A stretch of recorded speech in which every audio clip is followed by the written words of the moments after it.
Hi అండి. సింగనగర్ లో water floating తగ్గిపోయింది అనుకుని ఎవరైనా వచ్చేస్తున్నారేమో, దయచేసి ఎక్కడో అక్కడే ఉండిపోండి, రావద్దు.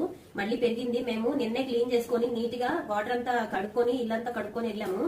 కానీ ఇదిగోండి మళ్ళీ మళ్ళీ మళ్ళీ ఇదైపోయింది, మళ్ళీ మునిగిపోతుంది, మళ్ళీ పెరుగుతుంది. ఎక్కడో కట్ట తెగిందంట. ఎవరు రావద్దు. అసలు సాయిబాబా గుడి దగ్గర పైపు రోడ్డు దగ్గర అయితే జారిపోయి కొట్టుకెళ్ళిపోయేంత వాటర్ అయితే ఉన్నాయి. మేమేదో ట్రాక్టర్ సహాయంతో వచ్చేసాం. అంటే మేమేమనుకున్నామంటే అక్కడ వరకే ఉంటాయి, ఇళ్ల దగ్గర బానే ఉంటది అని అనుకున్నాము. యాక్చువల్ గా మేము ఇవాళ వచ్చింది బండి కోసం అండి. బండి అన్నా తీసుకెళ్తే కాస్త ఈఎంఐస్ అవన్నీ ఆగిపోయినాయి. మాకు ఈఎంఐలు కూడా కట్టుకోవడానికి లేదు. బండి ఉంటే కాస్త ఎటన్నా పని చేసుకోవడం కుదురుతుందని చెప్పేసి సో మేము బండి కోసం అని వచ్చాము ఇంత కష్టపడి. కానీ ఇంటికి వచ్చి చూస్తే మళ్ళీ పెద్ద షాక్ అనమాట.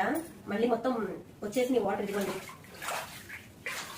మళ్ళీ వచ్చేసి. దయచేసి అప్పుడు అక్కడే ఉండండి, రావద్దు. సింగనగర్ అప్పుడు రావద్దు. అది ఇదిగోండి బయట కూడా కొద్దిగా మొన్నటి దాకా కొంచెం పర్వాలేదు, పాదం ఒకటే మునిగింది, అడుగు నీళ్లే వచ్చినాయి. ఇప్పుడు ఆల్మోస్ట్ మోకాల దాకా